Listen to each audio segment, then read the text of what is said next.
Hello guys, ayan si G@s TV na naman. So guys, ang topic po natin ngayon, ang pag-uusapan po natin ngayon ay tungkol dito sa kanyang upuan.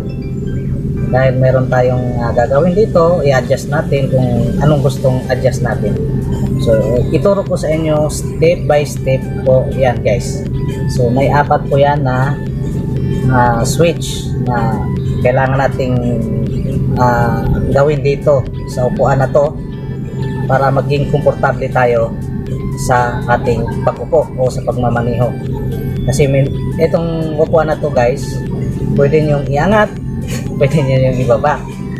So ituturo ko sa inyo kung saan nakalagay yung mga switch. So isa-isahin po natin yan step by step.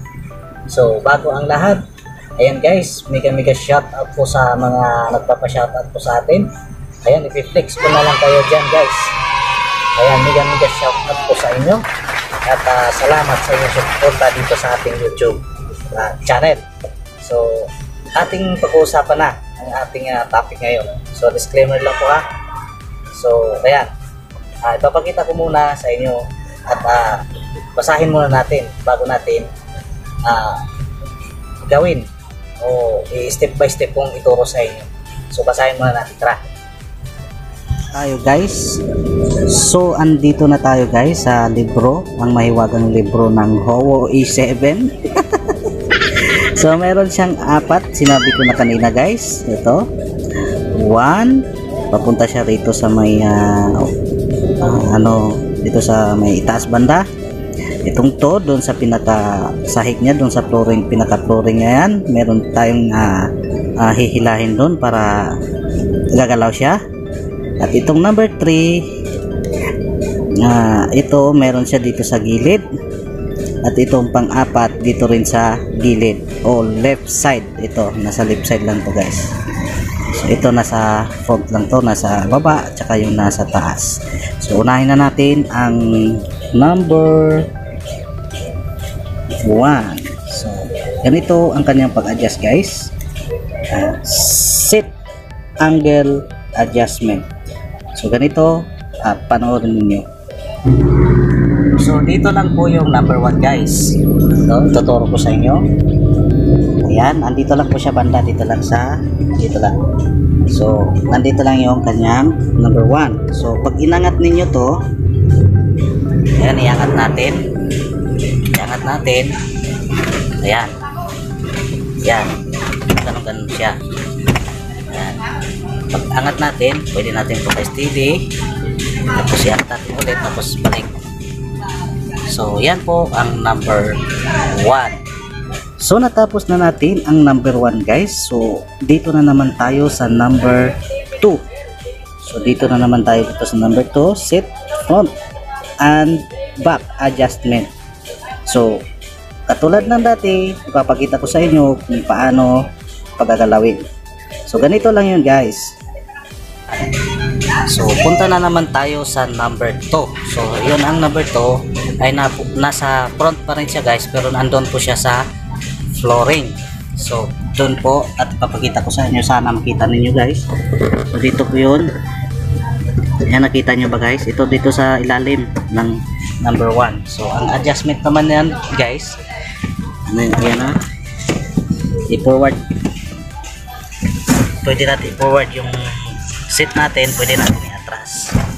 Yan. Ginagawa mo. Ano nyo lang, hilahin nyo lang pataas. Ayan. Ano na, pwede ka nang mag-adjust ng iyong upuan. Back and forward. So yan po ang pag-adjust ng number 2.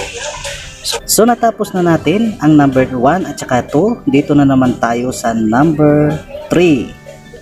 So seat high adjustment. So ayan, ganyan. Ituturo ko na naman sa inyo guys. Ganito rin ang kanyang pag-switch.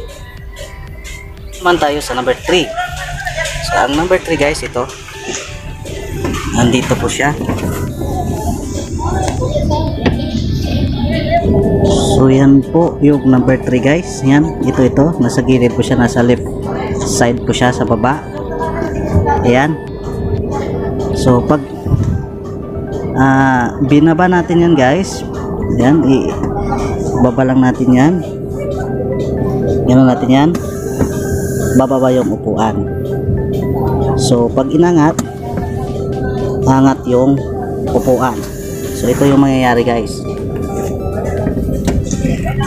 So pag binaba natin yon, switch na yon, ito pa rin yung short tap. Yan, bumaba ako. Pag inangat natin, yan, maangat din ako. So natapos na natin guys, no?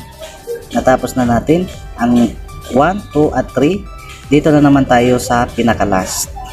So ito, panoorin nyo na naman to guys ha. Set backrest adjustment angle. So ayan, ito na naman ang kanyang pag-adjust. Punta na naman tayo sa number 4. So ito na naman yung number 4 guys. Itong switch nya nandito po. So ito po yung switch ng number 4 guys. So ito, ang galaw naman ito guys, ito ang paggalaw niya guys. Pag hinila natin pataas, higa na yung upuan. So pwede ka nang mag-relax, pwede ka nang matulog. Ginagawa mo. So hinila natin pabalik. Yan. Ayan natin pabalik. Yung upuan guys, pabalik din. So natapos na natin ang 4 na switch dito sa upuan ng Howo.